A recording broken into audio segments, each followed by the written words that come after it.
വാടാനപ്പള്ളിയിൽ hashish ഓയിലുമായി യുവാവ് പിടിയിൽ. വെങ്കിടങ്ങ് കൈതമുക്ക് സ്വദേശി 21 വയസ്സുള്ള സവാദ് ഹംസയാണ് അറസ്റ്റിലായത്.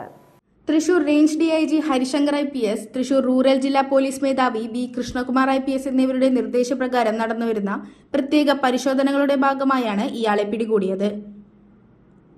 ലഹരിമരുന്ന് ഉപയോഗവും വിൽപ്പനയും തടയാനായി സംസ്ഥാന പോലീസ് മേധാവി ഡോക്ടർ ഷെയ്ഖ് ദർവേഷ് സാഹിബ് IPSന്റെ നിർദ്ദേശപ്രകാരം സംസ്ഥാന വ്യാപകമായി നടത്തുന്ന ഓപ്പറേഷൻ ഡി ഹണ്ടിങ്ങിന്റെ ഭാഗമായി വാടാനപ്പള്ളി പോലീസ് വ്യാഴാഴ്ച ചിലങ്കയിൽ വെച്ച് നടത്തിയ പ്രത്യേക വാഹന പരിശോധനയിൽ സംശയാസ്പദമായി കണ്ട ഒരു കാർ പരിശോധിച്ചതിൽ നിന്നാണ് ഹാഷിഷ് ഓയിലുമായി യുവാവിനെ പിടികൂടിയത്.